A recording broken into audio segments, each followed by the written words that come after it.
What's going on, guys? Happy Taco Tuesday. It's Tuesday, and I got another truck part, which might not make a lot of sense to some people since I already had this truck part.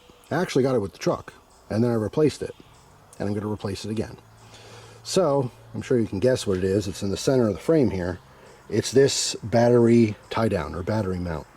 So this one is from Mace MFG. I still absolutely love it. There's nothing wrong with it, except the hardware on either side is rusty. I can't have that. They were black coated. They looked nice when I put them on, but now they're a nice shade of rust, and I can't be driving around with rusted nuts. All right, maybe my old truck, my Chevy K20, because the truck was rusted, but not this one.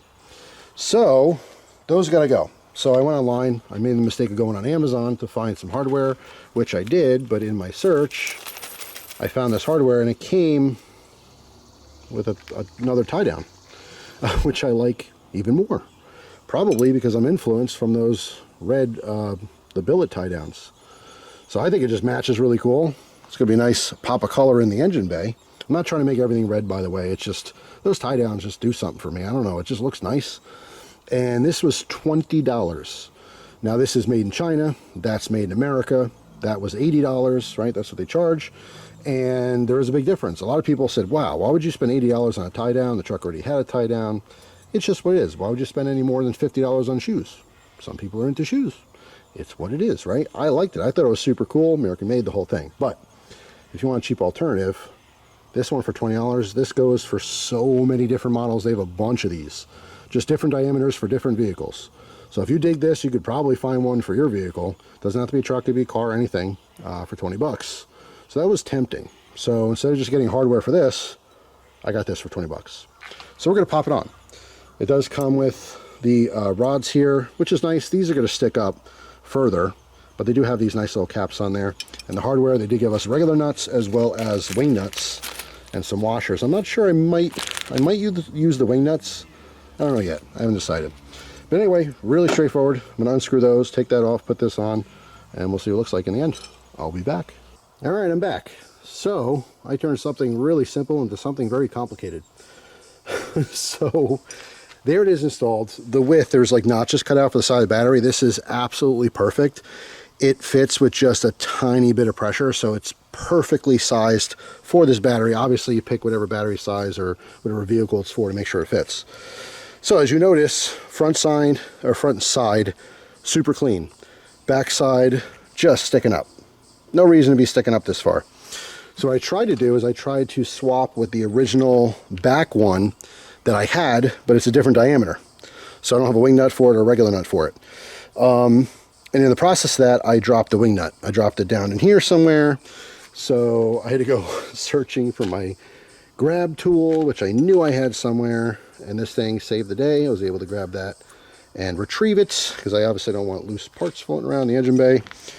So I absolutely love this, but I checked the clearance, and when I shut the hood, this is not touching at all, which is good.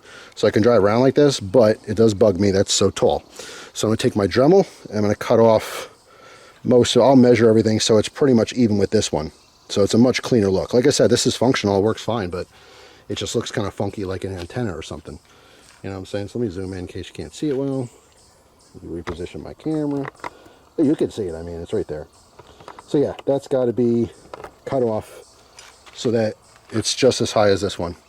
All right, and then we'll be good to go. This thing is locked down. It just looks good. Again, pop of color. It looks nice in the engine bay. Not that this is a show truck or anything, but anyway, there you go. 20 bucks in case you want to upgrade your battery tie down. It's a cool option. All right, I'm back. I went inside. It took me all of 3 minutes sitting inside thinking, that's bugging the hell out of me. So I grabbed the Dremel and I did the sketchiest cut ever. And I was able to cut a chunk off of there. So I just eyeballed everything. I didn't even film the Dremel because that was definitely not OSHA approved, I'll tell you that. Luckily the cutting disc didn't break or anything. I would have been screwed. But it didn't, and knock on wood, I won't do that again. Learn from my mistakes, but there you go. A nice clean look, all right. It's super tight and nice and snug. I do like the wing nuts, so I can manually take this off if I have to change the battery. It's not a huge deal. I could put regular nuts on there. I might change my mind on that. I'll check this in like, I don't know, a week or so. with these nuts, even though there's regular washers and there's a lock washer on there, they shouldn't back off or anything, but because they're nuts, if they do loosen a little, then I'll put regular nuts on there that came with the kit, and I'll really crank them down. But I think we're good to go. So we got a little touch of red in the engine bay to match, and like I said, definitely clean. That thing sticking up like that was not it. So I'm very happy to just get that done without getting hurt. So there you go. It's getting dark now, so timing's good. I'm getting bit up by the bugs. Hope you guys have a wonderful day. Thanks for watching, and let me know if you get this for your car.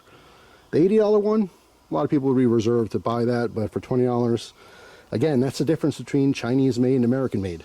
You know, the Mace MFG is awesome. I have no problem with it at all. I loved it. Really just needed some new hardware, but you know, China came in clutch yet again, like they usually do. But that's just what it is. You can't, can't pay people 50 cents an hour to work in America. There's just way too much overhead. That's why American-made products are expensive. But people want it both ways. They say, don't buy Chinese, but then they're like, I can't afford the American thing, or I don't want to spend the money for the American thing. Just what it is. If we bring a lot of industry back to America, maybe things will be cheaper. But we've exported everything. We've relied on the entire world to make all of our stuff for so long that we're just used to it. You know, the American option is always more expensive, and everyone's broke, you know. So anyway, that's it. Thanks for watching. Hope you guys have a wonderful day, and I'll see you tomorrow with a brand new video. Take care.